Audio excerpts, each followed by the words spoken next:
আলহামদুলিল্লাহ, প্রশংসা, গুণগান, গণকীর্তন, ত্যাগ, তিতিক্ষা, স্তব, স্তুতি ও বন্দনা, পূজনা, সাধনা, ধ্যান ও ধারণা, কামনা ও বাসনা নিবেদিত হোক মহান সত্তার জন্যেই, যিনি আদি, যিনি অন্ত, যিনি অব্যয়, যিনি অক্ষয়, যিনি চিরন্তন, যিনি চিরঞ্জীবী, যিনি গরিয়ান, যিনি মহিয়ান, যিনি বিরাজিত জলে স্থলে অনুতি পরমাণুতে, যার পূত পবিত্র নাম আল্লাহ সুবহানাহু ওয়া তাআলা।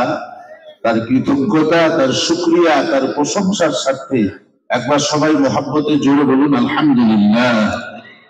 আল্লাহ রাব্বুল আলামিনের শতকোটি প্রশংসা নিবেদনের পরিপ্রেক্ষিতে হাজার হাজার দরুদ ও শান্তির ধারা বর্ষিত হোক বিশ্ব নবী, বিশ্ব রবি, বিশ্ব নন্দিত, বিশ্ব বরেণ্য, স্বনাম ধন্য মা আমিনার নয়নের তারা, মা হালিমার হৃদয় সম, মা খাদিজার প্রিয়তম, জনাবে সরওয়ার কায়নাত, শাফিউল মুজনবিন, সৈয়দুল কওনাইন, রাহাতুল লিল আশিকিন, রাহমাতুল লিল আলামিন, সৈয়দনা মুহাম্মদুর রাসূলুল্লাহ। বলুন একবার সবাই সাল্লাল্লাহু আলাইহি ওয়াসাল্লাম।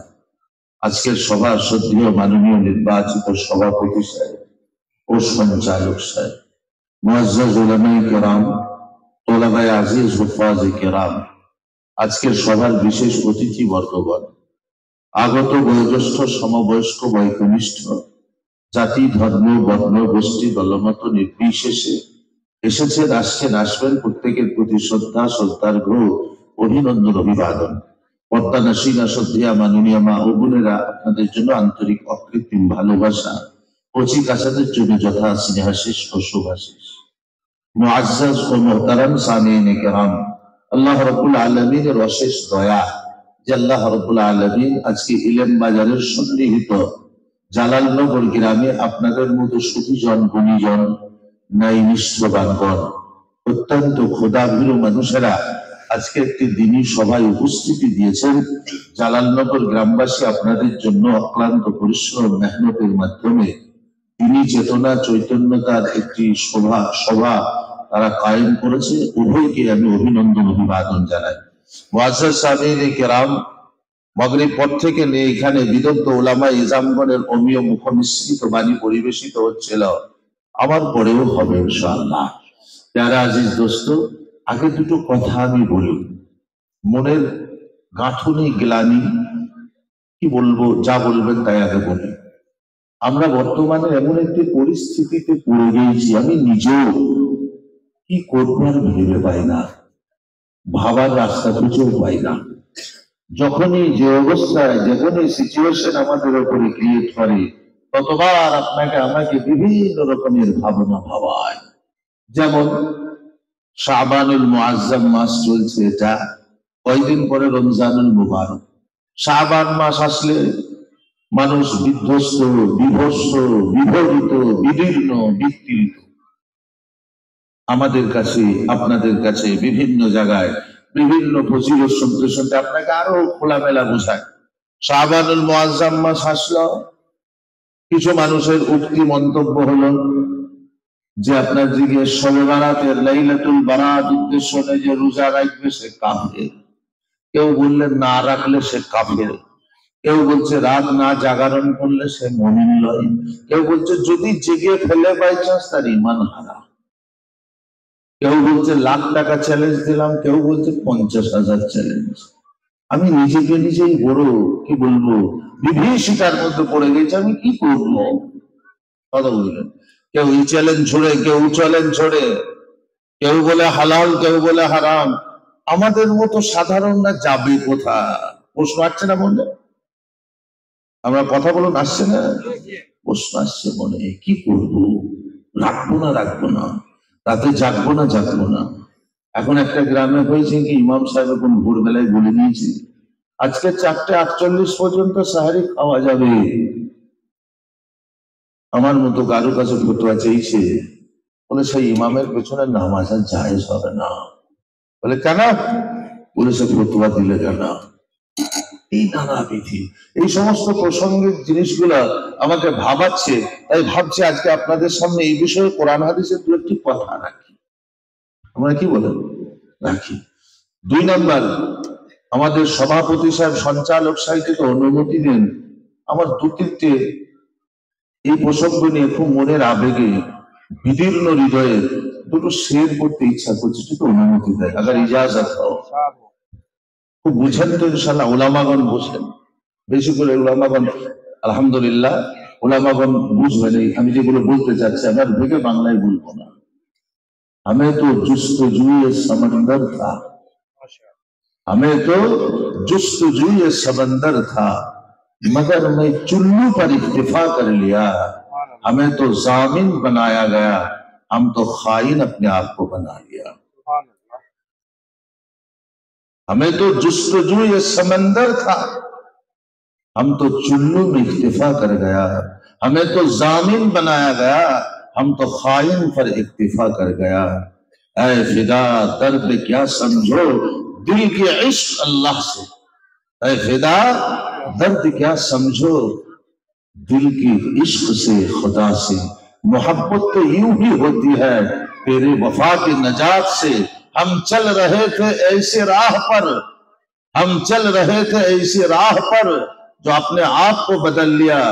लोगों ने हमें तो कछुआ समझा, खुदा मैं तो छिपकली निकला। बहुत अच्छा।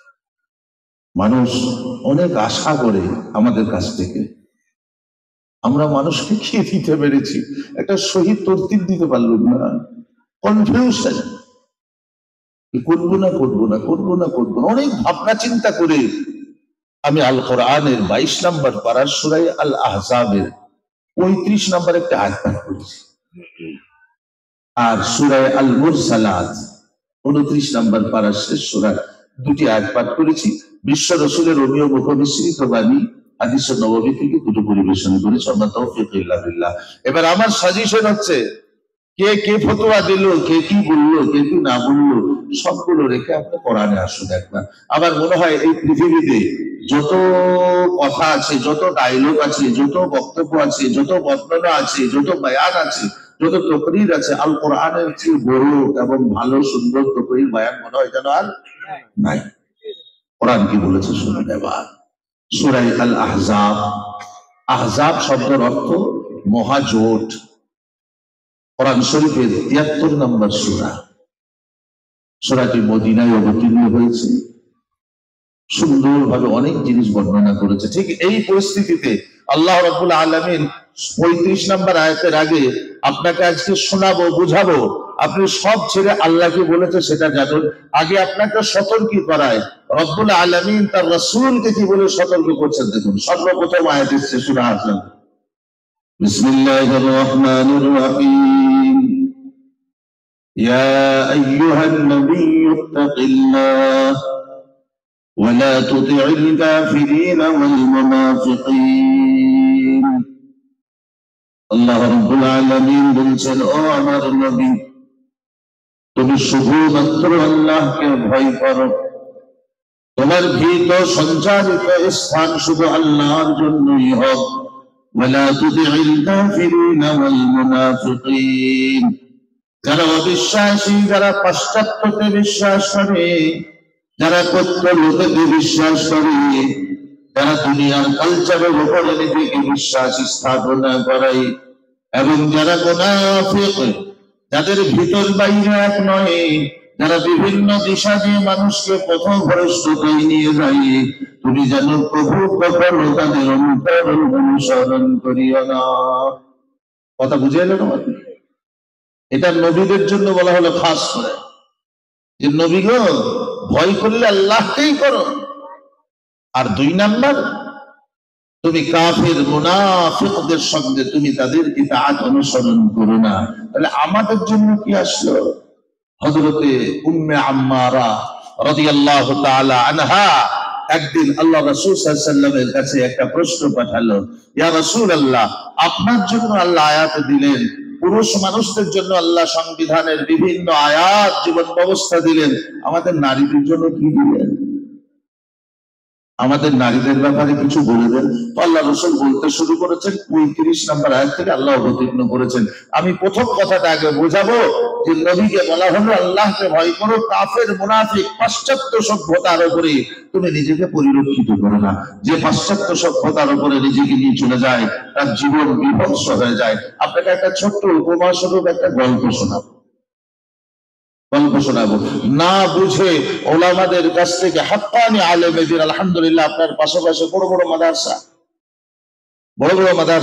মাদ্রাসার কাছ থেকে ওলামা মুফতি সাহেবদের কাছ থেকে না জেনে আমি আপনি নিজের রাস্তায় চলতে গেলে কত ক্ষতিগ্রস্ত হব। একটা ছোট্ট আপনাকে গল্প শোনাই। এক বাদশাহ গল্পটা শুনতে একটু তো হাসি পাবে, কিন্তু বুঝুন, আমি চাইবো আগে বুঝুন।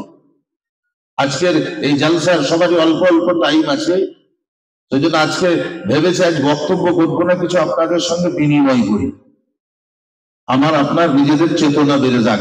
এক বাদশাহ, তিনি একদিন আসরের নামাজের পর হাতে একটা তসবিহ নিয়েছেন, তসবিহ গুনছেন, সুবহানাল্লাহ আলহামদুলিল্লাহ। তসবিহ গুনতে গুনতে বাইরে বেরিয়ে এসছেন। বাদশাহ বেরোলে বাদশার সঙ্গে উজির থাকে, নাজির থাকে, তার সিকিউরিটি থাকে, তার সব থাকে, বেরিয়ে এসছে। তো দেখেন এরকম একটা রাস্তা দিয়ে একজন দুর্বল ক্ষীণ মানুষ একটি দুর্বল ক্ষীণ গাধাকে টেনে নিয়ে যাচ্ছে। সে চলতে পারে না, তার পা গুলো ঠিক মতো পড়ছে না। তো বাদশাহ দেখছেন টেনে নিয়ে যাচ্ছে। বাদশার মনে রাগ হলো। আল্লাহ রাসূল সাল্লাল্লাহু আলাইহি ওয়াসাল্লাম ইরশাদ করেছেন, তিরমিজি শরীফের একটি রওয়ায়াত আছে, হে আমার উম্মত, অযাচিত ভাবে বিনা কারণে আল্লাহর কোন মাখলুককে যেন কষ্ট দিও না। এর নাম হচ্ছে ইসলাম দিন। তো বাদশাহ ডাকলেন লোকটাকে, মন্ত্রীকে বললেন ডেকে নিয়ে এসে। তো লোকটা আসলো। আসার পরে বাদশাহ জিজ্ঞেস করছে, এই লোক, তুমি নিজে খাও না, তোমার নিজের খাবার দাবার জোটে কি জোটে না, তুমি তো মুখে বলতে পারো, তোমার ভাবমূর্তি থেকে প্রকাশ করতে পারো, কিন্তু তোমার কাছে অবলা নির্বাক একটি প্রাণী আছে, গাধা, তারে তুমি খাওনি কেন বলো? উত্তর দিচ্ছে, হুজুর, আমি নিজে গরিব, আমি নিজেই ভালো খেতে পাই না, অনেক ঋণ দিনা হয়ে গেছে, তো আমি আমার গাধাকেও খাওয়াতে পারি না। আজকে আমার চেতনাতে এসেছে, কাল সকালবেলায় যদি আমি মারা যাই তাহলে আমার ঘাড়ের উপরে অনেক কর্জ আছে, ঋণ আছে, আমি যদি পরিশোধ করতে না পারি কিয়ামতের দিন আল্লাহর কাছে পাকড় হয়ে যাবে। আল্লাহ রাসূল সাল্লাল্লাহু আলাইহি ওয়াসাল্লাম ইরশাদ করেছেন, তোমরা কি জানো সবচেয়ে বড় গরিব এবং মুফলিস কে? সাহাবায়ে কেরাম বললেন, মাল্লা দিনার ওয়ালা দিরহামা ওয়ালা মাসকানা, যার ঘর নাই, বাড়ি নাই, টাকা নাই, পয়সা নাই, সেই গরিব। রাসূলুল্লাহ বললেন, না, সবথেকে বড় গরিব ওই কিয়ামতের দিনে আপনার নেকির পাহাড় পর্বত সমূহ নেকি নিয়ে দাঁড়িয়ে থাকবে, কিন্তু তার কোনো কারণে নেকিগুলো সব ঘুচে চলে যাবে, সে নিঃস্ব হয়ে জাহান্নামে চলে যাবে। বলে সবচেয়ে বড় গরিব। ইয়া রাসূলুল্লাহ, আমি ঋণী, আমি যদি মারা যাই আমি অনেক ক্ষতিগ্রস্ত হব, মুফলিস হয়ে যাব, ভিখিরি হয়ে যাব।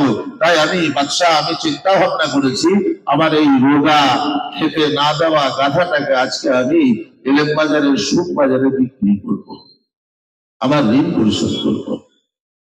বলে কত টাকা তোমার ঋণ আছে? বলে 50,000। বাদশা বললে, তুমি বোকা পেয়েছি লোকদেরকে, তোমার এই 4.5 কিলো 5 কিলো মাংসওয়ালা গাধা আর 12 কিলো হাড্ডিওয়ালা গাধা সবে মাত্র 16 কিলো 17 কিলো ওজন, একে কেউ নেবেই না। যদি কেউ দয়া করে নেয় তো 1,000 টাকাই নেবে, তুমি 50,000 টাকায় বিক্রি করবে কেমন করে? বাদশা যখন বললে, সে লোক ছিল এরকম চতুর লোক, কিভাবে আপনাকে খারাপ জিনিস দিয়ে আপনার ইমান কাটবে আমি আপনাকে বোঝাতে চাচ্ছি। লোকটা তখন ঝাম করে বললো, হুজুর, আমি আমার গাধা সম্পর্কে আপনাকে যদি এক্সপ্লেন করি, বুঝাই, আপনি আমার গাধাটা 50,000 টাকায় কিনে নেবেন। বলে কিভাবে কিনবো আমি, বুঝাও। বললে, হুজুর, আপনি আসেন কোথায়? বলে ইলাম বাজারের জালালনগরে। বলে আপনার এখান থেকে বোম্বাই কত দূর? 2000 কিলোমিটার। আরব সাগর পাড়ি দিলে কে পাবেন? বলে জিদ্দা পাবো, আরব পাবো, কাতার পাবো, রিয়াদ পাবো। বলে হুজুর, আপনি যদি ইলাম বাজারের জালালনগর থেকে ইচ্ছে করেন, যাবে প্রত্যেক দিন বাইতুল্লাহ, আল্লাহর ঘরকে আর মসজিদে নববীকে আমি আমার চোখে দর্শন করব, আর নবীজির কবরকে একবার করে দর্শন করে জিয়ারত করব, একবার করে দরুদ শরীফ পড়ব, আপনার পক্ষে সম্ভব? বলে অসম্ভব। বলে কেন? বলে এক তো যেতে গেলে আমাকে পাসপোর্ট বানাতে হবে, ভিসা বানাতে হবে, দ্বিতীয়ত অনুমতি নিতে হবে, প্লেনে চড়তে হবে কিংবা জলজাহাজে চড়তে হবে, অর্থ খরচ করতে হবে, সময় লাগবে, তারপর আমি পৌঁছাতে পারবো। লোকটি বলছে, হুজুর আপনার কাছে একটা সুবর্ণ সুযোগ এসে গেছে। বলে কি? বললে হুজুর আপনি যদি আমার এই গাধাটা কিনেন আপনাকে এত কষ্ট করতে হবে না। বলে কি করবো? বলে প্রত্যেক দিন আপনি ওযু করবেন আর বিসমিল্লাহ বলে আমার গাধার উপরে চেপে বসবেন। আপনি জালালনগরের এইখান থেকে বসে মসজিদে নববী, আল্লাহ রাসূলের কবর এবং বাইতুল্লাহ আপনি দেখতে পাবেন। বাদশাহ হতবাক, ই আবার কি আশ্চর্য জিনিস। বাদশাহ জিজ্ঞেস করলেন, আমাকে তাহলে তুমি পরীক্ষা করাও। বলে ঠিক আছে, আপনি তৈরি হয়ে যান। বলে আমি প্রথম তৈরি হব না, তোমার যা রুগ্না গাধা, আমি যদি চাপার পরে ও পড়ে যায় কিংবা ওর পাটা ভেঙে যায়, আমার হাড় ভেঙে যাবে। আমার মন্ত্রীকে বলে, মন্ত্রীকে ডাকলেন, বলে ওযু করে এসো। মন্ত্রী ওযু করে আসলো, বললো বিসমিল্লাহ বলে চেপে দেখো তো দেখতে পাচ্ছ কিনা, ঠিক পশ্চিম মুখ দিয়ে তাকাও। গাধাওয়ালা হাতটা ধরেছে, বললো হুজুর আমার একটা শর্ত আছে। বলে কি শর্ত? বললে আমার গাধার উপরে চেপে মক্কা মদিনা দেখতে গেলে তার জন্য 3টি শর্ত আছে। বলে কি কি?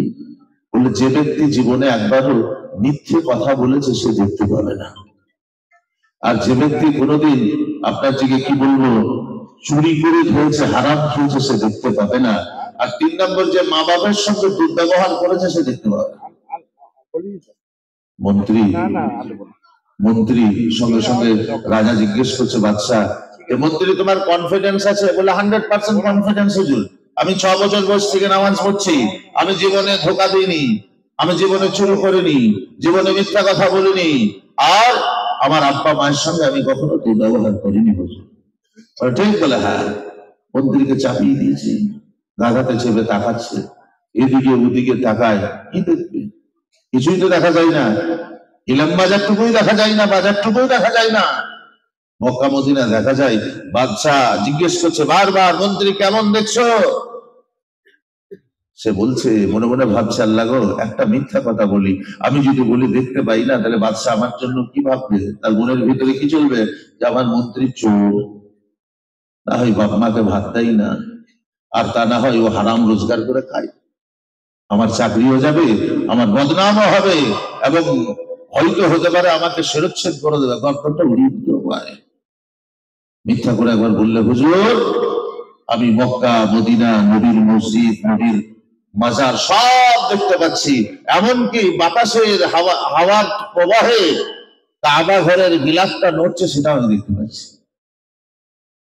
মন্ত্রী নেমে আসলো, বাদশাহ চাপলো, বাদশাহ সেও কিছু দেখতে পাই না। বাদশার মনে কনফিউশন আছে, যদি আমি বলে দেখতে পাই না, যদি বলে আমি দেখতে পাই না, দেশের মানুষ কি বলবে? যে মন্ত্রী আমাদের দেশের ইমানওয়ালা খাজা মঈনুদ্দিন চিশতি, নিজামুদ্দিন চিশতি, আর আমাদের দেশের বাদশাহ পাক্কা ফেরাউন, নমরুদ, হামান, কারুন। বাদশাহ দেখলে যাই হোক বলেই দি, বললে হ্যাঁ বাবা আমিও দেখতে পাচ্ছি, সব দেখতে পাচ্ছি, আর দূরের দিকে তাকালে আমি মসজিদে আকসাও দেখতে পাচ্ছি। গাধাওয়ালা বললে হুজুর নামুন। নামলো, বলে হুজুর আমার টাকাটা। বাদশার মন না চাইলেও 50,000 টাকা খাস খাস করে গুনে দিলেন। টাকা নিয়ে গাধাওয়ালা মহাব্বতের সঙ্গে বগলে ভরে আনন্দ চিত্তে বাড়ি। সে দেখলো আমি বড় ঠগালাম, চলে গেল। বাদশাহ মন্ত্রীকে লোক বলছে এক কাজ করো, গাধাটাকে বেঁধে দাও। বেঁধে দিলে বাদশাহ তাড়াতাড়ি ঘরের ভিতরে ঢুকে খিল মেরে দিয়েছে, আর খিল মেরে মাথা ঠুকছে। স্ত্রী জিজ্ঞেস করছে এত তোমার রাগ কিসের, এত বিষণ্ণতা, এত মুমূর্ষতা, এত কষ্ট কিসের জন্য গো প্রিয়তম, কি হলো? বাদশাহ বললে আজকে আমি যা হয়েছি আর আমার সঙ্গে যা হয়েছে আমি কাউকে বলতে পারবো না, আমি যদি তোকেও বলি তুই আমাকে মানবি না, তুই আমাকে মানবি না। বুঝুন, আমি আপনি যদি এই বিভীষিকার রাস্তায় চলি, ওপরে মাথা ঠুকলে ফেরেশতা আমাদের কথা শুনবে না। পরের দিন বাদশাহ মন্ত্রীকে একটা ঘরে রেখেছে, ঘরের খিল মেরে দিয়েছে দরজাটায়, কেউ যেন না থাকে। মন্ত্রীকে জিজ্ঞেস করছে, মন্ত্রী বলে জি তুই তো মুসলমান? জি আলহামদুলিল্লাহ। ঈমানওয়ালা বলে জি আলহামদুলিল্লাহ। বলে আল্লাহকে সাক্ষ্য রেখে বল, গতকাল তো গাধার ওপরে চেপে মক্কা মদিনায় কিছু দেখতে পেয়েছিলি? মন্ত্রী বলছে হুজুর আমার চাকরি থাকবে তো? বলে হ্যাঁ থাকবে। অভয় দিলেন বলে দিলাম। বলে হুজুর দেখতে পাইনি। বলে আপনি? বলে সেম টু ইউ, তোর মতো আমি। এই বোকা, তো তুই বললি না আমাকে আমার 50,000 চলে গেল, আমার জীবনের এত কষ্ট করা সম্পদ আমার হাত থেকে হাতছাড়া হয়ে গেল, তুই বললি না? বললে হুজুর ভয় হয়ে গেল, যদি বলে দেওয়ার সঙ্গে সঙ্গে আপনি যদি বলেন তুই চোর টোর বটিস, আমার চাকরি চলে যেত, সেজন্য আমি ভয়ে বলিনি। এরকম আমাদের মতো নানা ভেসি, নানা ভাবি, নানা বক্তা, নানা প্রকল্প, নানা প্রকল্পনায় আপনার ইমানকে কিভাবে গ্রাস করতে হবে, কিভাবে আপনাকে বদ্দিনী রাস্তায় নিয়ে আসতে হবে, কিভাবে আপনাকে ইমান থেকে বিচ্ছিন্ন করে শয়তানের সঙ্গে সম্পর্ক কায়েম করতে হবে, অনেক ভুটচাল কোরআন। ইয়া আইয়ুহাল্লাযীনা আমানু إن كثيرا من الأحبار والرهبان ليأكلون أموال الناس بالباطل ويصدون عن سبيل الله কিয়ামতের দিনে যেদিন আমি আপনি ইলাম বাজার এই জালালনগর এলাকাবাসী উপস্থিতি হব রব্বুল আলামিনের দরবারে, আমি আপনি যখন আমার আপনার রোজার আপত্তিকে পেশ করব, ও খোদায়া কেউ বলেছিল রোজা রাখ, কেউ বলেছিল রাখিস না, কেউ বলেছিল অমুক কর, কেউ বললে করিস না, কেউ বললে হালুয়া রুটি কর, কেউ বললে করবে না, কেউ বললে মোমবাতি জ্বালানো আলেম ওলামা নিষেধ করেছে বাড়ির তলায় তলায়, তুমি বাল্ব লাগায় এত বড় নিষেধ নাই। ইয়া রাব্বাল আলামিন, আমরা তাই কনফিউশনের ভিতরে করে আমরা সত্যিকারের জিনিসটা মানতে পারিনি। রব্বুল আলামিন বলবেন তোদের সামনে আমি পূর্ণাঙ্গ জীবন ব্যবস্থা হিসাবে সংবিধান আল কোরআন দিয়েছিলাম। আল কোরআনের 10 নম্বর পারাতে সূরার নাম সূরাতুত তাওবা, তুই একবার খুলে কেন পড়িসনি? দুনিয়ার সব খবর রাখতিস কিন্তু কোরআনের খবর কেন রাখিসনি? আমি জানিয়েছিলাম ইয়া আইয়ুহাল্লাযীনা আমানু, হে বিশ্বের ঈমানওয়ালা মানুষেরা, হে বিশ্বের মুমিনগণ, ইন্না কাসীরাম মিনাল আহবারি ওয়ার রুহবান, তুমি বেশিরভাগ সংসার থেকে বেশিরভাগ তুমি এমন মানুষকে যারা জ্ঞান গরিমা নিয়ে তোমার সামনে বহিঃপ্রকাশ হবে, তাদের বেশভূষা এমন হবে, বেশভূষা দেখে তুমি পাগল হয়ে যাবে, তাদের কাপড় চোপড় আখলাক ব্যবহার আতরের সুগন্ধিতে তুমি পাগল হয়ে যাবে। আমি আল্লাহ সতর্ক করেছিলাম তারা বাস্তবিকতায় কেউ নয়, ইয়াকুলুনা আমওয়ালান নাস বিল বাতিল, তোমরা অসৎ উপায়ে তোমাদের অসৎ উপায়ে সন্তান সম্পদকে হরপ করার জন্য তারা তৈরি হয়েছিল, তোমাদেরকে বিনষ্ট করতে। তুমি আল কোরআনের সূরা আল আহজাব কেন পড়নি, যেখানে আমার নবীকে সতর্ক করেছি, নবী গো তুমি মুনাফিকদের অনুসরণ করো না, পাশ্চাত্য সভ্যতাকারীকে অনুসরণ করো না, দুনিয়াওয়ালার সঙ্গে তুমি অনুসারী বানিও না, তুমি আল্লাহর সঙ্গে সম্পর্ক কায়েম রাখো।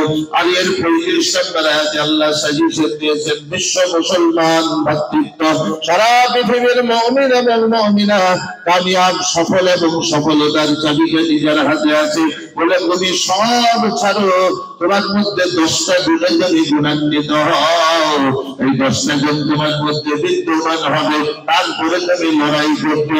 মহতারাম আজিজ ও দোস্ত, আমি আপনি লড়াই করে ঝামেলা করে সমস্যা ক্রিয়েট করি, টুপি লম্বা লাগাবো না মনে হয়ে যাবে, আমি আপনি সমস্যা তৈরি করি, নামাজে হাত বুকে বাঁধবো না পেটে বাঁধবো, আমার আপনার সমস্যা আমিন জোরে বলবো না আস্তে বলবো। আজকের মজলিসে আজকে যারা উপস্থিতি আছেন, যারা আপনার শুভ উপস্থিতি দান করেছেন, আমার কথার উত্তর দিন তো, আমি হাত বুকে বাঁধি বা পেটে বাঁধি, আমিন জোরে বলি বা আস্তে বলি, আমার যে কোনো মান্যকারী হোক না কেন, আমার যদি সেই হাত বাঁধাটা আমিন বলাটা আমার খাদ্যটা যদি হারাম হয়, আমার পোশাকটা যদি অবৈধ হয়, তাহলে কোন আমিনটা আল্লাহ কবুল করবে? আপনারা ফতোয়া দিয়ে দেন, কে দেবেন ফতোয়া? আমি খাই হারাম, খাই সুদ, খাই ধোঁকা দিয়ে, খাই আমি দিন বেচে, খাই আমি আপনার দিকে মদ বেচে। আমি হাত বুকে বাঁধলে আল্লাহ কবুল করবে না, পেটে বাঁধলে কবুল করবে। আমার পোশাক ঠিক নাই, আমার ঠিক নাই, আল্লাহ 10টা লাইন দিয়েছে, 10টা লাইন টুকটুক করে বলবো, তাহলে সময় পালিয়ে যাবে। বিসমিল্লাহির রহমানির রহিম। আল্লাহ রাব্বুল আলামিন বলছেন 10টা গুণে গুণান্বিত হও, তোমাকে আমি 2টা পুরস্কার দান করব, তোমাকে আর কাউকে কিছু লাগবে না। গুণগুলো কি শুনে নেন একটা একটা করে। সর্বপ্রথম রাব্বুল আলামিন বলেন ইন্নাল মুসলিমিনা ওয়াল মুসলিমাত, সর্বপ্রথম নারী তোমরা মুসলমান হয়ে যাও।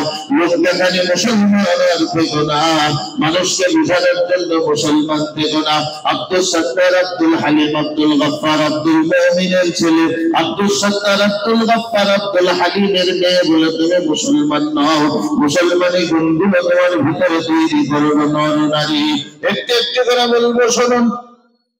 বিশ্ব রাসূল সাল্লাল্লাহু আলাইহি ওয়াসাল্লামের সাত বারান্দাকে জিজ্ঞাসা করা হয়, নবী মুসলমান কাকে বলা হয়? মুসলমান নর নারী কি কি সংজ্ঞা থাকিতে হইবে তবে মুসলমান বলা হবে?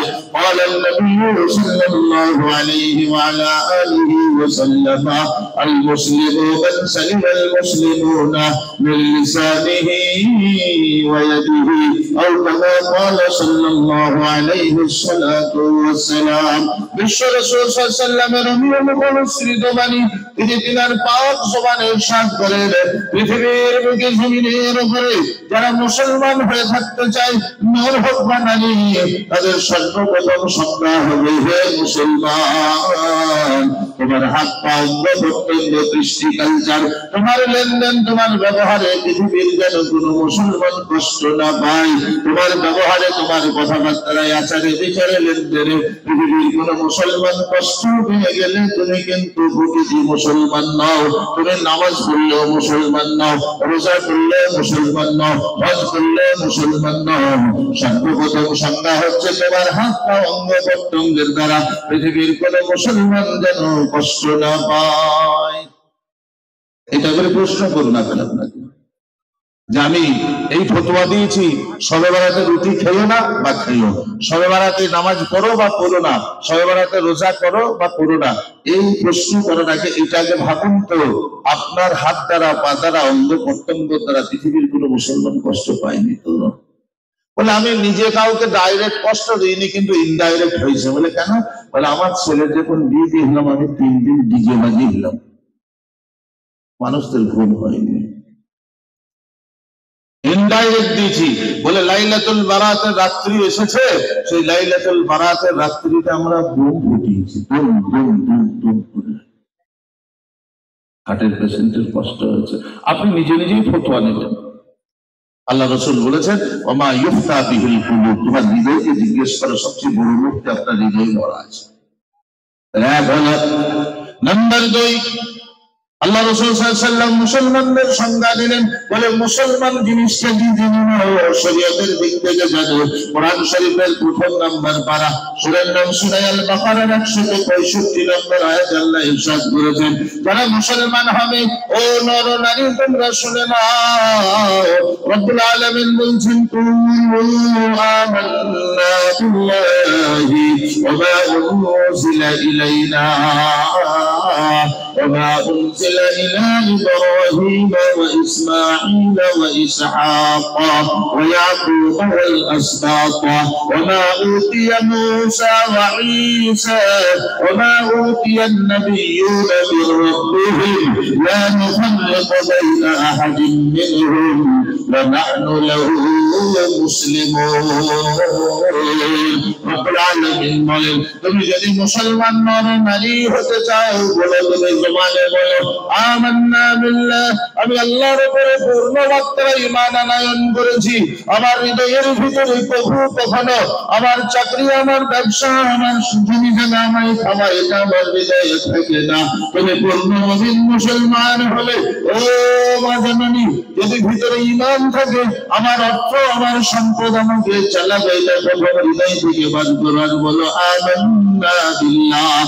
নাম্বার 2 ওয়া উনজিলা আলাইনা, আমি ঈমান আনিতেছি যাহা আমার উপর অবতীর্ণ হয়েছে, আমাদের উপর অবতীর্ণ হয়েছে নবীজির মাধ্যম দিয়ে আল কোরআন। বলে বুঝে পূর্ণতা বিশ্বাস, পূর্ণাঙ্গ ঈমান। কোরআন হারাম বলেছে আমি তাকে হারাম বলবো, আল্লাহ রাসূলের নিয়ম মিশ্রিত বাণী যাহা হারাম বলিয়াছে তাহাকে আমিও হারাম বলবো। ওমা উনজিলা আলাইনা, আমাদের একটা জিনিস বুঝতে ভুল হয়, বলে কোরআন কার বাণী বলে আল্লাহ, বলে হাদিস কার বাণী বলে নবী, এটা ভুল। কোরআন এবং হাদিস সবটাই আল্লাহর বাণী, শুধু পার্থক্য দুটো, ভাব আল্লাহর, ভাব আল্লাহর, ভাষাও আল্লাহর, তার নাম আল কোরআন। কিন্তু ভাব আল্লাহর, ভাষা নবীর, তার নাম হাদিস। তাহলে ভাব আল্লাহর, ভাষাও আল্লাহর, এর নাম হচ্ছে আল কোরআন। ভাব আল্লাহর, ভাষা নবীর, এর নাম হচ্ছে আল হাদিস। এই দুইটাকে ওমা উনজিলা আলাইনা, আমাদের উপর যা অবতীর্ণ হয়েছে বলে তার উপরে আমরা ঈমান আনয়ন করব, তার উপরে আমরা ঈমান আনয়ন করব। বলে 2 নাম্বার হলো 3 নাম্বার وما أنزل إلى إبراهيم وإسماعيل وإسحاق, এবং আমি ঈমান আনয়ন করিতেছি, বিশ্বাস স্থাপন করিতেছি যাহা আমাদের আদি পিতা হযরত ইব্রাহিম আলাইহিস সালামের উপরে, হযরত ইসমাঈলের উপরে, হযরত ইসহাকের উপরে, সারা বিশ্বের যত নবী এসেছে, ওমা উতিয়ান নবিয়্যুনা মির রাব্বিহিম, যত নবীর উপরে যাহা অবতীর্ণ হইয়াছে আমরা বিশ্বাস স্থাপন করি, লা নুফাররিকু বাইনা আহাদিন মিনহুম, তাদের ভিতরে আমরা পার্থক্যতা সৃষ্টি না করি। তার শরীয়তের বিধান তার জন্য অবশ্যম্ভাবী ছিল। আমার নবী, আমাদের নবী, বিশ্ব নবী এসেছেন, তার শরীয়তের বিধান আমার কাছে মাননীয় এবং মান্য করণীয়, সেটাকে আমি অবশ্যই মানিয়া লইয়াছি, তবেই হব ওয়া নাহনু লাহু মুসলিমুন, তবেই তো আমি হলাম মুসলমান। অন্যথায় আমার নাম মুসলমান, আমার কথা মুসলমান, আমার কালচার মুসলমান হয়নি, আমি মুসলমান হতে পারি নাই। এটা 2। রাসূলুল্লাহ সাল্লাল্লাহু আলাইহি ওয়াসাল্লামকে জিজ্ঞাসা করা হলো মুসলমান না হলে কি হবে? আমার আব্বার নাম আব্দুল গফফার, আব্দুল সত্তার, আমার আব্বার নাম হাবিবুল্লাহ খলিলুল্লাহ, আমি যদি প্রকৃত মুসলমান না হই কি হবে? বলে কোরআন পড়ে নাও, রব্বুল আলামিন ইরশাদ করেছেন, ইয়া আইয়ুহাল্লাযীনা আমানুত্তাকুল্লাহা হাক্কা তুকাতিহি ওয়া লা তামুতুন্না ইল্লা ওয়া আনতুম মুসলিমুন। হে বিশ্বের মনুষ্য জাতি, হে বিশ্বের ঈমানওয়ালাগণ, আল্লাহকে ভয় করো, যতটা তিনাকে ভয় করেন তিনি উপযুক্ত, তার থেকে বেশি ভয় করো, আর যতক্ষণ পর্যন্ত মৃত্যুবরণ করো না, যতক্ষণ পর্যন্ত তুমি প্রকৃতপক্ষে মুসলমান না হতে পারবে, তোমাকে দাফন করানো হোক, তোমার জানাজা হয়ে যাক, তোমার জন্য দোয়া খায়ের সব হয়ে যাক, কিন্তু প্রকৃতের মুসলমান না হলে তোমার কপালে বড় খারাপই আছে। আচ্ছা,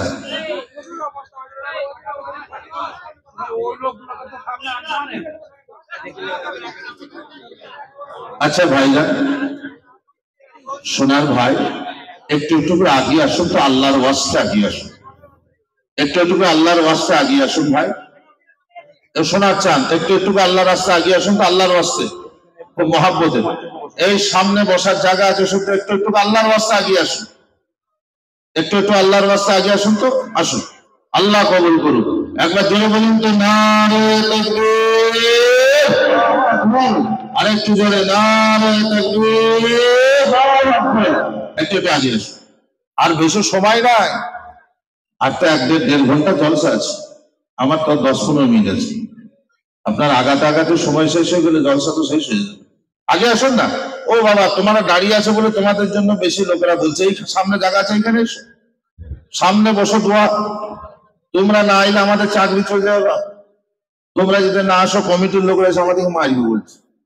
এবার তুমি দেখো কি করবা। আগে চলে আসো, চলে আসো, চলে আসো, চলে আসো, আল্লাহর রাস্তা আগে আসো, আল্লাহর গোলাম সব আগে আসুন, চলে আসুন।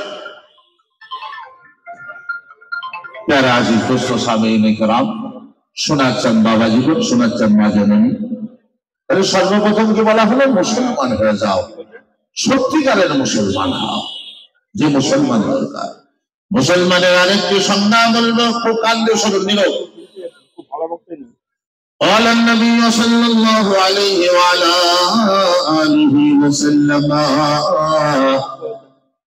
المسلم من سلم المسلمون من لسانه ويده. وفي رواية أن النبي صلى الله عليه وعلى آله وسلم لا يعتد ولا يتعاد في حدود الله. আল্লাহ রাসূল সাল্লাল্লাহু আলাইহি ওয়াসাল্লাম ইরশাদ করলেন, ও শোনার চাঁদ, যারা মুসলমান হবে তারা কখনোই যেন কদাচি আল্লাহর সরহদকে, আল্লাহর সীমাকে লঙ্ঘন করিও না। যারা সীমা লঙ্ঘন করে, সীমা লঙ্ঘন করে, রব্বুল আলামিন তাদের পছন্দ করে না, তাদের নামটা মুসলমানের খাতা থেকে কেটে দেয়। এটা সর্বপ্রথম মুসলমানের সংজ্ঞা হলো। নাম্বার 2, ওয়াল মুমিনুনা ওয়াল মুমিনাত। শুধু মুসলমান হলেও চলবে না, মুমিন হয়ে যাও। ও মা জননী, মুমিনা বেনে যাও। মুমিন এবং মুমিনা না হতে পারলে রব্বুল আলামিনের কাছে তুমি গ্রহণযোগ্য নও। বলে মুমিন বলে কাকে? সুইলান নবী সাল্লাল্লাহু আলাইহি ওয়াসাল্লাম আল মুমিন, ইয়া রাসূলুল্লাহ, মুমিন কাকে বলা হয়? ক্বালা নবী সাল্লাল্লাহু আলাইহি ওয়াসাল্লাম আল মুমিনু মা আমানাহুন নাস। বলে মুমিন তাকেই বলা হয় যার অঙ্গ প্রত্যঙ্গ, হাত পা দ্বারা শুধু মুসলমান নয়, সারা বিশ্বের মনুষ্য নিরাপত্তা পায়। একবার কোন মুহাম্মদে বলুন সুবহানাল্লাহ।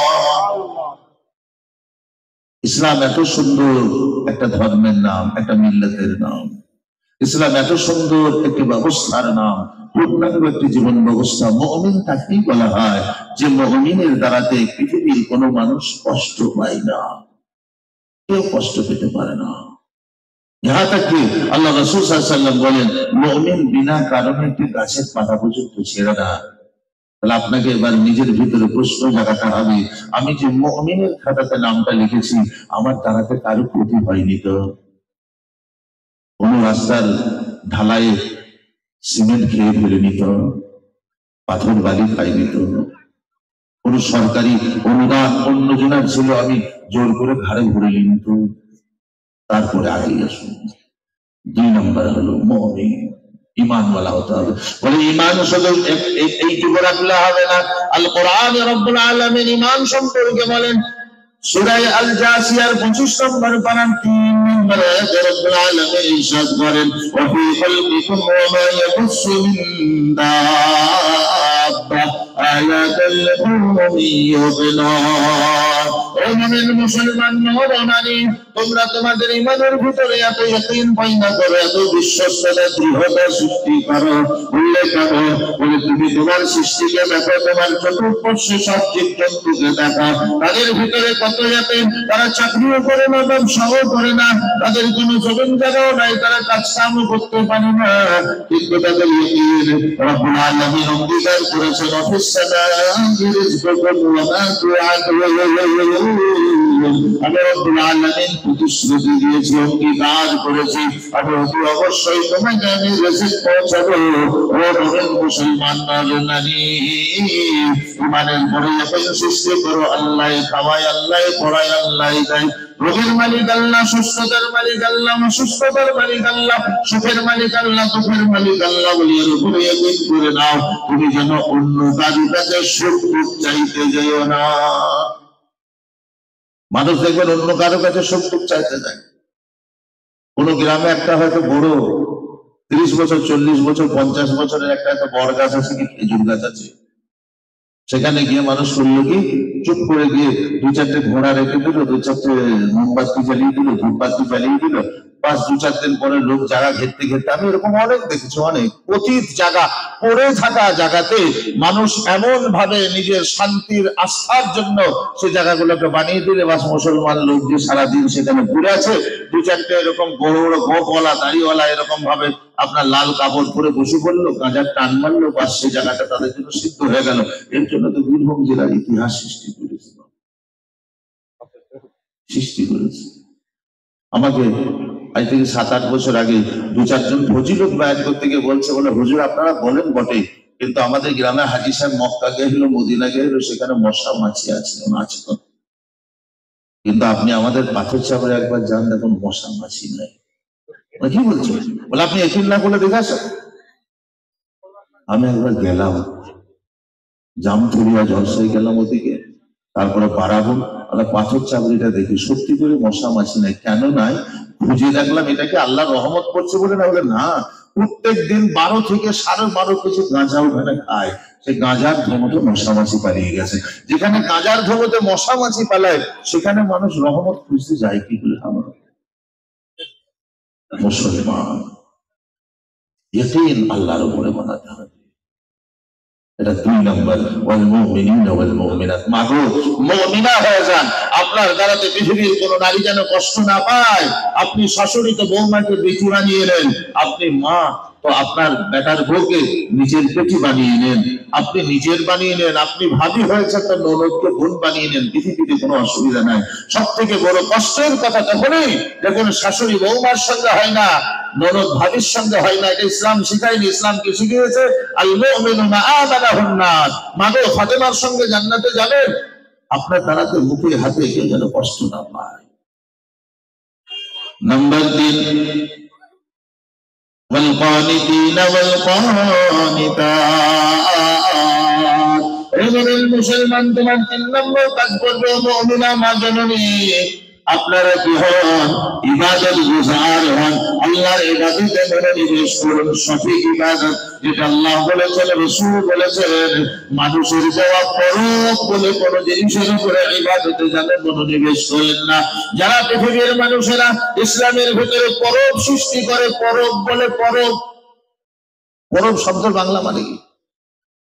বলে আজকে আমাদের গ্রামে পরব। বলে কেন? বলে আজকে শবে বারাতের পরব। তাই না? শবে বারাতের পরব তো কোথাও শুনি। হ্যাঁ, বললে মোমবাতি জ্বালাবে, ধূপবাতি জ্বালাবে, এ করবে, ও করবে। বলে ধূপবাতি মোমবাতি গুলো কেন জ্বালাও? বলে মোমবাতি এই জন্য জ্বালানো হয় যে এই মোমবাতি গুলো জ্বালালে যারা কবরে দীর্ঘদিন শুয়ে আছে আত্মীয় স্বজন, তারা সেদিন উঠে আসে, ছেলের বাড়ি, মেয়ের বাড়ি, নাতির বাড়ি, নাতনির বাড়ি, জামাইয়ের বাড়ি একবার দেখতে আসে। এই জন্য রাস্তা যেন অন্ধকার না হয়। অনেক জায়গায় সেই দিনে কবরস্থানে দেখবেন হ্যালোজেন লাইট লাগিয়ে দেন, মেটাল লাইট লাগিয়ে দেন। বলে কেন? বলে কবরবাসীরা উঠে আপোষ সব মুসাফা করে। আপনি জালালনগরের লোক, এবারে বলুন তো কি ইমানের সাথে যদি বাই চান্স কেউ কবর থেকে আপনার দাদু, নানা, নানিকে যদি উঠে আসে আর আপনার বাড়িতে যদি এসে দেখে, কই ভাই আমি তো দাদু হয়েছি, আপনি কে কে ঢুকতে দেবেন? হাত তুলে বলুন। আপনি ঢোকার আগে 2 আগে ওবাইদুল্লাহ সাহেবকে ফোন করবেন, বুঝুন সর্বনাশ, বুঝুন সর্বনাশ। আরে কেন এই কুসংস্কারে চলবে না? والقانتين والقانتات, মাজননী ইবাদত গুজার হন, বিনীত নম্র হন, আল্লাহর জন্য নিজেকে, নিজের রাস্তাকে আল্লাহর জন্য বিনীত হন। এই আয়াতের তাফসীরে হযরত আব্দুল্লাহ ইবনে আব্বাস রাদিয়াল্লাহু তাআলা আনহুমা বর্ণনা করেন, বিশ্ব রাসূল সাল্লাল্লাহু আলাইহি ওয়াসাল্লাম ইরশাদ করেছেন, কানিতাত থেকে উদ্দেশ্য আরেকটি বলা হয়েছে। বলে কি উদ্দেশ্য? যারা বিবাহিতা নারী, যারা বিবি হয়েছেন, প্রিয়তমা সহযোগী, তারা যেন গ্রামের স্বামীদেরকে মান্যকারী হয়, স্বামীর প্রতি দুর্ব্যবহার না করে, নাফরমানি না করে। যে নারী স্বামীর প্রতি দুর্ব্যবহার করে, নাফরমানি করে, কিয়ামতের দিনে আল্লাহ রাব্বুল আলামিন বলেছেন, ও নবী বলে দাও, আমি পৃথিবীর 2 জনকে সবথেকে বড় কষ্ট দেব, বড় সাজা দেব কিয়ামতের ময়দানে। তার মধ্যে প্রথম নম্বর এই নারী হবে যে নারী পৃথিবীতে এমন অবস্থায় মৃত্যুবরণ করেছে বা তার স্বামী মারা গেছে, তার স্বামী সেই স্ত্রীর প্রতি শরীয়ত সম্মত কারণে সে অসন্তুষ্ট ছিল। স্বামী এত বড় দৌলত মাগো চিনে নেন, বুঝে নেন, আর তার সেবা করে, তারে খেদমত করে, তার কথা মেনে, তারে মান্য করে আপনি আপনার জন্য জান্নাত কামিয়ে নেন। বিশ্ব রাসূল আরো ইরশাদ করেন, কোন স্বামী যখন ক্লান্ত হয়ে, বিশ্রান্ত হয়ে বাড়িতে আসবে, স্ত্রীর সামনে গিয়ে এক গ্লাস ঠান্ডা পানি পানি নিয়ে দাঁড়াবে, আর একটু ঘামটা মুছে দিয়ে এক গ্লাস ঠান্ডা পানি দিয়ে একটু হাওয়া করবে, স্বামীর মুখ দিকে তাকিয়ে একটু মুচকে হেসে দেবে। এইটুকু ইবাদতের বিনিময়ে রব্বুল আলামিন তার নামায়ে আমালে 70 বছরের নফল ইবাদতের সওয়াব লিখে দেবে। জোরে সুবহানাল্লাহ। বলে এর মধ্যে শান্তি আছে। পরব মানাইতে যেও না মা, অশান্তি করে যাবে। মোমবাতি জ্বালাতে যেও না মা, ধূপবাতি জ্বালাতে যেও না মা, সর্বনাশ হয়ে যাবে। এই বছর থেকে আবার একটা নতুন ফ্যাশন নিয়েছে কি, রাস্তাতে বিক্রি করা। আপনি জানেন ওমা উহিল্লা বিহি লিগাইরিল্লাহ, আল্লাহ ছাড়া অন্যের নামে উৎসর্গকৃত সব বস্তু মদের চেয়ে, মৃত জিনিসের চেয়ে, শুকুরের মাংসের চেয়ে বড় হারাম। এই জন্য একে লাশটা বর্ণনা করা হচ্ছে। একে তাকিদ মুআক্খার বলা হয় আরবি গ্রামার শাস্ত্রে। শোনার জন্য বাবাজি, তাহলে তিনটে হলো। 4 নম্বর ওয়াসাদিকিনা ওয়াসাদিকাত, মাগো সত্য কথা বলুন। ও বাবাজি, সত্য কথা বলুন, মিথ্যাবাদীকে আল্লাহ পছন্দ করেন না। অনেক মানুষ আমরা এমন আছি, এমন মিথ্যা বলে দিই যেন মিথ্যা হাদিসই বর্ণনা করে দিই। আপনি মুসলিম শরীফ খুলে দেখুন, একটি হাদিসকে 29 বার ব্যবহার করা হয়েছে। قال النبي صلى الله عليه وسلم من كذب علي متعمدا فليتبوأ مقعده من النار। যে ব্যক্তি আমার উপরে জেনে বুঝে মিথ্যা কথা তৈরি করে বর্ণনা করবে, সে যেন তার ঠিকানাকে জাহান্নাম বানাইয়া লয়। আপনাকে আরো জানিয়ে দিই, বিশ্বনবী মুহাম্মদ রাসূলুল্লাহ সাল্লাল্লাহু আলাইহি ওয়াসাল্লামের ইন্তেকালের পরে হযরত আবু বকর, ওমর, ওসমান রাদিয়াল্লাহু তাআলা আনহুম আজমাইনদের ইন্তেকালের পরে হযরত আলী রাদিয়াল্লাহু তাআলা আনহুর খিলাফতের শেষ দিকে 4 দলে বিভক্ত হয়, 4টে ভাগে বিভক্ত হয়।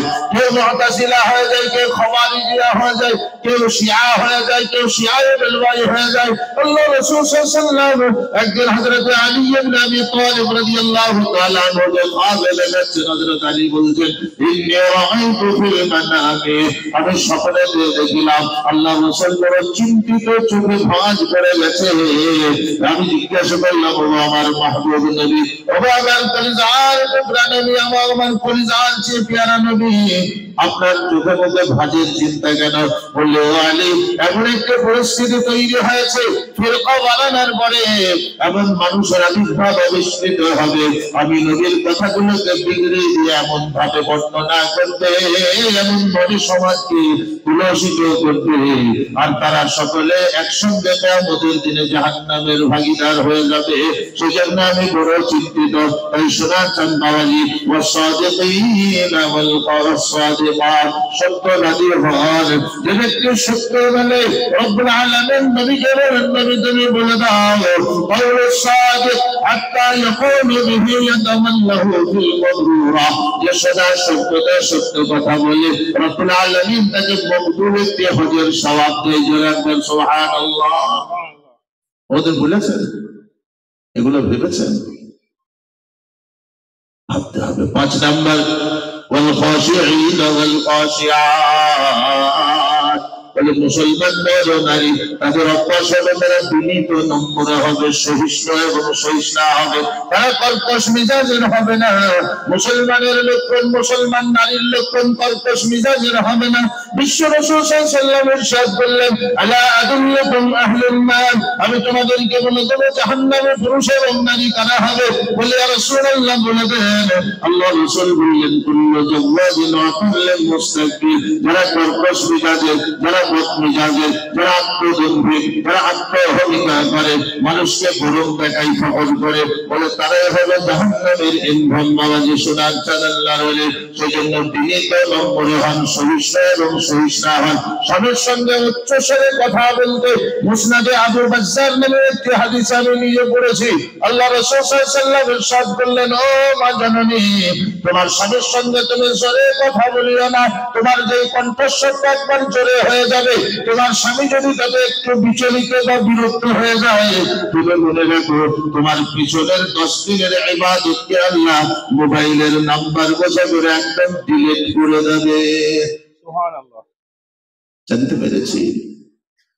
বাবা যে শোনাচ্ছেন আপনাদেরকে আল্লাহ রাসূল সাল্লাল্লাহু আলাইহি ওয়াসাল্লাম বলেছেন, আল কোরআনে বলেছে, ওয়ালা তাকুল লাহুমা উফ ওয়ালা তানহারহুমা ওয়া কুল লাহুমা কাওলান কারীমা। বিশ্ব যারা সন্তান যাদের আব্বা আছেন মা আছেন তাদেরকে কখনো জোরে কথা বলিও না।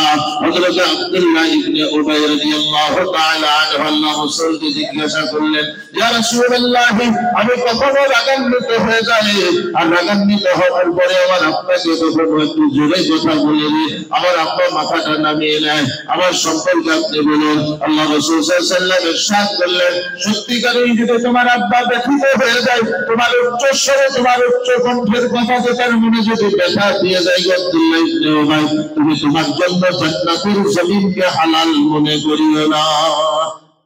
ও নওজওয়ান, আব্বা মা আছে নাকি কামিলেন? আপনার আব্বা আপনার প্রতি যতবার মোহাব্বতের নজরে দেখবে আপনি লক্ষ কোটি সওয়াব পাবেন। আপনার মা হিসেবে আপনার দিকে মোহাব্বতের নজরে দেখবে, সারা রাত ঘুমিয়েও সারা রাত ইবাদতের নেকি পেয়ে যাবে। ভেবেছি কোনোদিন? ওয়ালা তাকুল লাহুমা উফ ওয়ালা তানহারহুমা। সেজন্য বলে এদের গুণ হবে, 6 নম্বরের গুণ হবে এরা সহিষ্ণু এবং সহিষ্ণু হবে। والمتصدقين والمتصدقات, মুসলমান নর নারী তারা কৃপণ হবে না, তারা দানশীল হবে। ও মা জননী, দান করতে হবে, যে যত বেশি দান করে। রাসূল আরবি সাল্লাল্লাহু আলাইহি ওয়াসাল্লাম ইরশাদ করলেন, কাল কিয়ামতের মাঝে রব্বুল আলামিন যতগুলো আদালত বসাবেন, যেখানে মানুষের বিচার করা হবে, হিসাব নেওয়া হবে, বলে সব দিকে মহব্বতের আদালত হবে দানকারীদের, যারা দুনিয়াতে সম্পদ দান করে। আপনি এটা জেনে রাখুন, উলামাগণের কাছ থেকে জেনে নেবেন। আল কোরআনে রব্বুল আলামিন যতবার বলেছেন তোমরা আমার রাস্তায় জান দাও এবং মাল দাও, আপনি খেয়াল করে দেখবেন ততবার আল্লাহ বলেছেন যে আমওয়ালিহিম ওয়া আনফুসিহিম, আগে মাল খরচ করো তারপরে জান খরচ করো। যেহেতু মানুষ মালের মহব্বতে এত মুসাররফ হয়ে যাবে, মালকে এত প্রাচুর্যতা দেবে, এত প্রাধান্য দেবে, মালের প্রতি এত আসক্ত হবে, যদি না হতো মাত্র 1000 টাকায় একটা মানুষ কেমন করে মার্ডার হয়। শোনেননি? শুকবাজারে হাটে গেলে আপনি 1000 টাকা ছাগলের বাচ্চা পাবেন না, একটা মানুষকে 1000 টাকার জন্য মার্ডার।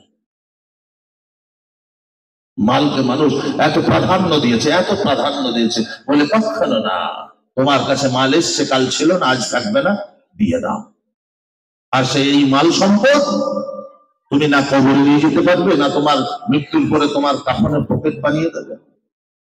কবরের ঘর তোমার জন্য সব সময় থাকছে, সেই জন্য তুমি তোমার মাল যতদূর পারো দান করো। যাকাত বার হলে যাকাত দাও, যারা যাকাত দেয় না, যতবার আমাদের কথা বলা হয়েছে ততবার যাকাত দিতে বলা হয়েছে। ওলামাগণ যারা যাকাত দিতে আসে, তাদেরকে নিতে আসেন, তাদেরকে গনিমত মনে করো। তিনারা যদি না থাকতেন এই হারাম মালটা আপনার বাড়ি থেকে বেরিয়ে যেত না। আপনার মালকে পরিশুদ্ধ করে ওলামাগণ সেজন্য যাকাত দাও। ওয়াল মুতাসাদ্দিকিনা ওয়াল মুতাসাদ্দিকাত, মুসলমান নর নারীর একটি বড় কাজ হবে তারা যেন দান সদকা করে যাকাত দেয়। নাম্বার 8, والصائمين والصائمات, পবিত্র রমজানের মুবারক মাস আসতেছে আর মাত্র কয়েকদিন পরে। ও মা, ও সোনার চাঁদ মা গো, ও সোনার চাঁদ বাবাজি, যারা রমজানের রোজা রাখতে বলা হয়েছে, আল্লাহ রাসূল সাল্লাল্লাহু আলাইহি ওয়াসাল্লাম বলেছেন রমজানের রোজা আসলে বলে দুটো মানুষের চেহারা চিনতে পারা যায়। বলে ইয়া রাসূলুল্লাহ কাদের? বলে ঈমানওয়ালা কারা আর মুনাফিক কারা?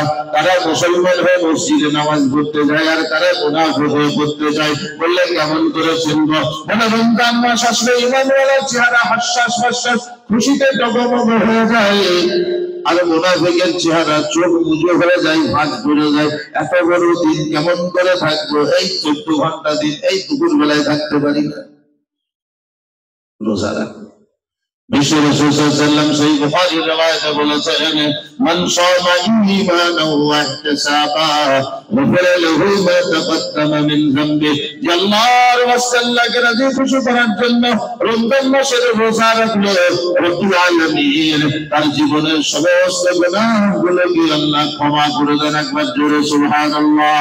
রব্বুল আলামিন বলছেন তুমি রোজা রাখো, রোজা তোমার জন্য ঢাল হয়ে যাবে কিয়ামতের দিনে জাহান্নামের জাহান্নাম থেকে প্রতিরোধ করার জন্য, আর দুনিয়াতে শয়তানের চক্রান্ত থেকে বাঁচার জন্য ঢালা হবে। সেই হাদিসে লিখিত আছে, আসিয়ামু জান্নাতুন, রোজা মানুষের জন্য ঢাল। ও মা জননী, হাত্তা ইযা লাম ইউফরিকাহা, যতক্ষণ পর্যন্ত তোমরা ঢালকে না ফেলে দাও। বলে ঢাল ফেলে যায় কি করে মা জননী? রোজা রাখিয়া কেউ কি চুল ধরে করে নিন্দা করে চর্চা করলে তার ঢাল ফেটে যায়। ওয়াসাইমিনা ওয়াসাইমাত। নাম্বার 9, ওয়াল হাফিজিনা ফুরুজাহুম ওয়াল হাফিজাত। প্রত্যেকটি নর নারী, এটা একটা বড় বিষয়বস্তু, তারা যেন নিজের লজ্জাস্থানকে হেফাজত করে জিনা ব্যভিচারী থেকে, ফাহিশাত থেকে, বিশেষ করে নারীদের দিকে লক্ষ্য করে বলা হয়েছে, জননী সোনার চাঁদ, তোমরা যেন কখনো বেপরদা হয়ে না। একটি রিওয়ায়াতের মধ্যে একটি নারী 10 ভাবে জিনা করতে পারে, 10 রকমের জিনা হয়ে যায়। বলে সেটা কেমন করে? বলে কোন নারী যখন বাড়ি থেকে বের হয়, তার শরীরে পর্দা থাকে না, তার শরীরে হিজাব থাকে না, সে নিজেকে স্বাধীন হয়ে বের হয় না। বলে তার প্রথম কদম বেরোলে সর্বপ্রথম তার পায়ের জিনা হয়, তারপরে তার হাত বেরোলে হাতের জিনা হয়, চোখের জিনা হয়, বিবেকের জিনা হয়, হৃদয়ের জিনা হয়, সর্বাঙ্গে জিনাতে সে পরিপূর্ণ হয়ে যায়। ওই জন্য মা জননী শুনান চান, আপনাদের জন্য আপনাদের হেফাজত রব্বুল আলামিন করেছেন, সেইভাবে করে সংরক্ষিত ভাবে আপনাদের কি করতে হবে? কি আপনাদেরকে পর্দা নিতে হবে। মা নারীদের জন্য পর্দা হচ্ছে নারীর একটি বড় সম্পদ। যে নারী পর্দা না শুনে নয় পর্দাহীনা, সে নারীর জন্য কি কথা বলব? নারী তুমি হইয়াছে বদরি নয় পরাণ জুড়ে, বেপর্দা হইয়া তুমি কোথাও বেড়াই ঘুরে। মনের মতো চাহাত যখন থাকিবে তোমার অন্তরে, পর্দার সঙ্গে থাকো নারী, মোহাম্মদ দিলে অন্তরে। তোমার মনের পছন্দ হৃদয়, তোমার মনের পছন্দ হৃদয় সচ্চাই কেন বলে না? বেপর্দা নারী তুমি কবু জান্নাতে যাবে না। বেপর্দা হওয়া যাবে না। পুরুষের জন্য নামাজ রোজা যেমনি ফরজ, নারীর জন্য নামাজ রোজা ফরজ। একটা জিনিস বেশি ফরজ, তাকে পর্দা করতে হবে। আল কোরআনের 18 নম্বর পারা সূরা নূর, আল্লাহ নির্দেশ দিয়েছেন, ওয়ালা ইউতিনা সিনাতাহুন্না ইল্লা মা যাহারা মিনহা। আল্লাহ নির্দেশ দিয়েছেন, কুল্লুল মুমিনাতি ইয়াগুযুনা মিন আবসারিহিন্না। ও মুমিনা নারীদেরকে, ওই জালালনগর এলাকার যারা মুমিনা নারী, আলহামদুলিল্লাহ বলে তাদেরকে শুনিয়ে দাও, বিশ্ববাসীকে শুনিয়ে দাও, তোমরা যেন তোমার দৃষ্টিতে নিম্নগামী করো। ওয়াহফাজনা ফুরুজাহুন্না, তোমরা তোমাদের লজ্জাস্থানকে হেফাজত করো। ওয়ালা ইউতিনা সিনাতাহুন্না ইল্লা মা যাহারা মিনহা, তোমাদের যে সমস্ত অঙ্গগুলো আল্লাহ লুকিয়ে রাখার, আবরণ করে রাখতে বলেছে, তাকে ঢেকে রাখিও। তাকে বহিঃপ্রকাশ করলে তোমার নামাজ রোজার কবুল হবে না। আমাদের নারীদের অনেক বোঝার ভুল হয়ে গেছে, অনেক ভুল। আমি দেখেছি, বিশেষ করে বললেন তো, কেউ মরে গেল, কোন গ্রামে কোনো লোক মারা গেছে, খবর হয়েছে, গ্রাম থেকে এখন দরদর করে এখানে টোটো বেরিয়েছে, টোটো সেই গ্রামে পৌঁছে গিয়েছে। জালালনগরের ইমাম সাহেব তো ভয় পেয়ে গেছি, আল্লাহ মসজিদে তো আমাদের এই জায়গা, এত টোটো এসেছে, আমাদের নামাজ পড়বো কোথায়? মসজিদে নামাজের সময় দেখছি 3 কাতারি আছে, আর জানাজা তলায় দেখছি 4 কাতারি আছে। ইমাম সাহেবের বড় কৌতূহল, তাহলে কি ফেরেশতা এলো নাকি রিকশাই করে, টোটোই করে? নামাজের পরে জিজ্ঞেস করছে মুয়াজ্জিন সাহেব, বলে হুজুর, বলি এত টোটো এলো, তো তারা গেল কোথায়? বলে হুজুর, ওই টোটো গুলাতে সব পুরুষ আসেনি, একটা টোটোতে 8টা করে লোক হয়েছে, একটা করে মরদ, 7টা করে নিয়ে। বলে তারা কি করছে? ওই সব কাঁদছে। তাদেরকে বলেনি যে কানলে খুব গুনাহ হবে? বলে হুজুর, বলতে গেলে আমাকে তারা ঠুকে দেবে, ঠুকে দেবে। আর তো মরা বাড়িতে মরার মতন করে যাবে না, যে আপনার পর্দা নাশি না হয়ে চুপচাপ তো যাবে না। সারা রাস্তাতে আমেরিকা থেকে শুরু করবে, বাংলাদেশের চৌরঙ্গি পুরো শেষ করবে, সমস্ত গল্প হয়ে গেল। বেপর্দা হই হাই করতে করতে যাবে, একটা জমা ঠিক নয়। আমাদের শোনা আচ্ছেন আল্লাহর ওলি মহাব্বতের মাজরণী, কেউ মারা গেলে পুরুষ মানুষ জানাজা পড়তে গেলে 4টে লাভ, নারী গেলে 4টে ক্ষতি। পুরুষ মানুষ গেলে লাভ কি হবে? নাম্বার 1, যে পুরুষ মানুষ জানাজাটা পড়বে সর্বপ্রথম 1 রাত সওয়াব সে পাবে, ওহদ পাহাড় সম পরিমাণ। 2 নাম্বার, যে পুরুষ মানুষ জানাজা পড়তে গেল, যার কারণে যার জানাজা পড়া হলো সেও 2 নেকি পেল, মৃত ব্যক্তি। 3 নাম্বার, পুরুষ মানুষ মাটি দিবে, আরেকটি 1 রাত সওয়াব পেয়ে গেল। 4র্থ নাম্বার, পুরুষ মানুষ জানাজায় গিয়ে তার দাফনস্থ কবরস্থ দেওয়ার জন্য সে সহযোগিতা করতে পারে। আল্লাহ রাসূল সাল্লাল্লাহু আলাইহি ওয়াসাল্লাম বলেছেন, যারা কবর দেওয়া মুসলমানদের কবর দেওয়ার জন্য সহযোগিতা করে, আরে আজিজ দোস্ত, আল্লাহ রাসূল সাল্লাল্লাহু আলাইহি ওয়াসাল্লাম বলেছেন কিয়ামতের দিন আমি তাদেরকে মেহমান নওয়াজি করাবো। একবার জোরে সুবহানাল্লাহ বলুন। মায়ের ধনী মানুষেরা আজকে ভাবুন, গরিব মানুষদের প্রতি হেনস্থা করেন না। আপনার গ্রামের যারা গরিব মানুষ লকাই হকাই ছকাই ছাতায়,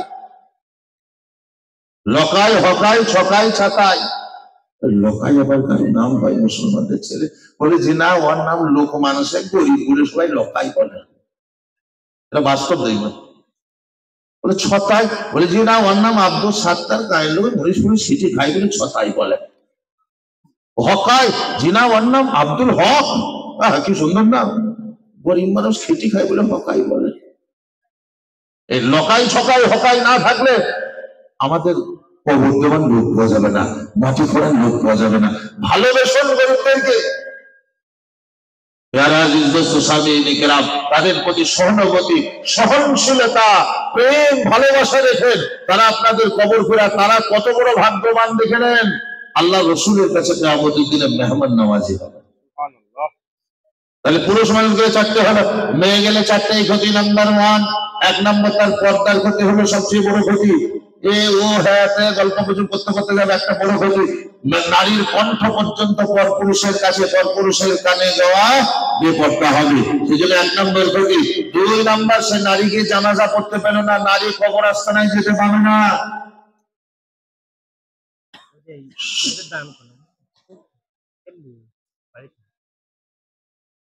মাশাআল্লাহ, নারী কবরস্থানে যেতে পাবে না, নারীদের জন্য যাওয়া জায়েজ নাই। তাহলে সে নারী কি করে মাজারে যায়, কবরস্থানে যায়? ও মা, যাবেন না। নাম্বার 3, নারী যে কান্না করলো, কান্নার সঙ্গে সঙ্গে সে বড় ক্ষতিগ্রস্ত হলো।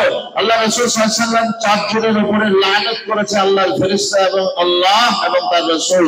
4 জনের মধ্যে একজনকে, যে ব্যক্তি চিল্লাইয়া চিল্লাইয়া আপনার বিভিন্ন বাণী বাণী কান্না করেন, নওহা করেন, নাহাতু আলাই মাইয়াতি, তার উপরে লানত উঠে। আর 4র্থ নম্বর সব থেকে বড় ক্ষতি, আমি যার জানাজাতে গেলাম, যার মৃত্যুতে গেলাম, সে লোকের জানাজা আমি নারী হওয়ার কারণে শরীক হতে পারলাম না, তাহলে আমার থেকে সে 2 নেকি বঞ্চিত হয়ে গেল। সেই জন্য সোনার চাঁদ, সোনার মা গো, আপনি দৌড়ে যাবেন না, বাসে গেলে চাপা মুশকিল বা হল সব নামা, এটা মুসলমান নারীদের কর্তব্য, উচিত নয়। এই জন্য রব্বুল আলামিন আল কোরআনে বলে দিলেন কি, ওয়াল হাফিজিনা ফুরুজাহুম ওয়াল হাফিজাত, ও মুসলমান তুমি তোমার লজ্জাস্থানকে হেফাজত করো, ও মুসলিম নারী গো তুমি হেফাজত করো এবং বেশি থেকে বেশি পর্দানশীলা হও। তুমি পর্দানশীলা নারী, তুমি 2 রাকাত নামাজ আদায় করলে তোমার নামাজ আল্লাহর দরবারে লক্ষ কোটি রাকাতের মতো কবুল হয়ে যাবে। আর তুমি মুসলমান নারী যদি বেপরদাই করো আর তোমার 2,000 রাকাত নামাজ আদায় করো, তোমার নামাজ আল্লাহর নিকটে 2 রাকাতের মতো কবুল হবে না। এটা ছিল 9 নাম্বার। নাম্বার 10, ওয়াযাকিরিনাল্লাহ কাসীরান ওয়াযাকিরাত। রব্বুল আলামিন ইরশাদ করেন, বলে 10 নাম্বার গুণ হবে মুসলমান নারীদের। 10 নাম্বার একটি গুণ কি হবে বাবা, তারা সদা সর্বদা আল্লাহর স্মরণকে হৃদয়ে জাগ্রত রাখবে। ও নারী, ও জননী, সদা সর্বদা আল্লাহর হুকুমকে, আল্লাহর স্মরণকে হৃদয়ে রাখো। যে পুরুষ, যে নারী তার হৃদয় থেকে আল্লাহ থেকে গাফিল হয়ে যায়, কিয়ামতের দিনে সবচেয়ে বড় ক্ষতিগ্রস্ত হবে। কিয়ামতের দিনে রব্বুল আলামিন এক শ্রেণীর মানুষের প্রতি তার রহমত, তার কল্যাণ, তার দয়া দক্ষিণে দেবেন না। বলে তারা হবে কারা? ওয়ালা ইয়ানজুরু ইলাইহিম ইয়াওমাল কিয়ামাতি ওয়ালা ইউযাক্কিহিম ওয়া লাহুম আযাবুন আলীম। যাদের প্রতি দয়ার দৃষ্টি থাকবে না, রহমতের দৃষ্টি থাকবে না, যাদেরকে আল্লাহ ব্রত পবিত্র বানাবেন না, তাদের জন্য বড় কঠিন শাস্তি থাকবে। বলে তারা কোন নারী হবে? তারা কোন শ্রেণীর নারী হবে? আল্লাহ রাসূল সাল্লাল্লাহু আলাইহি ওয়াসাল্লাম ইরশাদ করলেন, তারা ওই সমস্ত নারী হবে যারা দুনিয়া থেকে নিজেকে আল্লাহ থেকে গাফিল বানাইয়াছে। আল কোরআন ফালাম্মা নাসু মা যুকিরু বিহি ফাতাহনা আলাইহিম আবওয়াবা কুল্লি শাই। তাদের হৃদয় থেকে সম্পূর্ণ আল্লাহকে মুছে দিয়েছে। এর থেকে আরেকটি ব্যাখ্যা করা হয়েছে। এই ব্যাখ্যাটা খাজা আব্দুল কাদের জিলানী রহমতুল্লাহ আলাইহি তিনি তিনার কিতাবে লিখেছেন, আল্লাহ রাব্বুল আলামিন আল্লাহর স্মরণ মানুষের হৃদয়ে বেশি থেকে বেশি জাগ্রত থাক বলে এর জন্য, এর কারণে, এর রিজনের জন্য বলে আল্লাহ ওয়ালাদের সঙ্গে সম্পর্ক রাখ। আল্লাহ ওয়ালাদের সঙ্গে সম্পর্ক স্থাপন করো, তাদের সংস্পর্শে থাকো, তাদের সহচর্যে থাকো, তাদের সমবেতে থাকো, তাদের মহব্বতে থাকো। যত বেশি আমি আপনি আল্লাহ ওয়ালাদের সহচর্যে থাকবো, আমার সদা সর্বদা আল্লাহর স্মরণ দিলে আসবে। আল্লাহর মহব্বত থেকে দিলকে খালি করে দুনিয়া ওয়ালার সঙ্গে বসতে শুরু করবো, আমার দিল থেকে আল্লাহর মহব্বত বিদায় হয়ে যাবে আর দুনিয়ার মহব্বত প্রবেশ করে যাবে। রব্বুল আলামিন শেষের বেলায় বলেন, এই 10 গুণে গুণান্বিত এবং গুণান্বিতা মহিলা, এদের জন্য আল্লাহ পুরস্কার রেখেছেন। আ'আদাল্লাহু লাহুম মাগফিরা, রব্বুল আলামিন তাদেরকে সর্বপ্রথম ক্ষমা করে দেবেন। ওয়া আজরান আযীমা, তাদের জন্য একটি বড় পুরস্কার রেখেছে। বলে বড় পুরস্কারের কথা জিজ্ঞাসা করা হলো, বলে পুরস্কারটা কি? আল্লাহ নবী সাল্লাল্লাহু আলাইহি ওয়াসাল্লাম, আল্লাহ রাসূল সাল্লাল্লাহু আলাইহি ওয়াসাল্লাম ইরশাদ করেন, আজজাহুল্লাহু তাবারাকা ওয়া তাআলা, আল্লাহ রাব্বুল আলামিন তাদের বদলা দিবেন। তাকে আল্লাহ বিনা হিসাবে, বিগাইরি হিসাবে আল্লাহ জান্নাতে প্রবেশ করাবে। একবার জোরে বলি সুবহানাল্লাহ। তাহলে 10টা গুণ আমার আপনার মধ্যে আসুক, নারীদের ভিতরে আসুক। ছোট্ট একটা হাদিস পড়েছি, 30 সেকেন্ডে ব্যাখ্যা করি। আল্লাহ রাসূল সাল্লাল্লাহু আলাইহি ওয়াসাল্লাম ইরশাদ করলেন যে কামিয়াবির জন্য তোমার 3টে রাস্তা আর বেছে নিও। 1 নম্বর, মান আকালা তাইয়্যিবা, তুমি হালাল খাও। মান আকালা তাইয়্যিবান, যারা হালাল খায়। 2 নম্বর, ওয়া আমিলা বিসুন্নতি, তোমার জীবনের প্রতিটি কাজ, প্রতিটি কর্ম, প্রতিটি আমল যেন সুন্নত তরিকাতে হয়। খাওয়া দাওয়া, লেনদেন, বিবাহ শাদী, উঠা বসা, যাওয়া খাওয়া সব যেন নবীর তরিকায় হয়। 3 নম্বর, ওয়া আমিনান নাস কাওয়াইকাহু, সারা পৃথিবীর মানুষ তোমার জুলুম অত্যাচার থেকে যেন নিরাপত্তা পায়। ফাদাখালাল জান্নাহ, তুমি জান্নাতে প্রবেশ করতে পারবে। হাদিসটি বর্ণনা করেছেন ইমাম বুখারী, ইমাম মুসলিম, ইমাম তিরমিজি, ইমাম আবু দাউদ, ইমাম ইবনে মাজাহ, মুসনাদে আবু বাজ্জার, মুসান্নাফে আবু ইয়ালা, ইবনে হিব্বান, মুস্তাদরাকে ইবনে আবি হাকিম, 9টা হাদিসে বর্ণনা করা হয়েছে। সেজন্য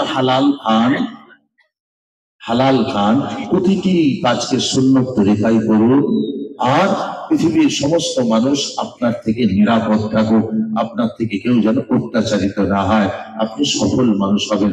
আল্লাহ আপনাকে, আমাকে, আমাদের সকলকে, বিশ্ববাসীকে আল্লাহ কবুল করুন।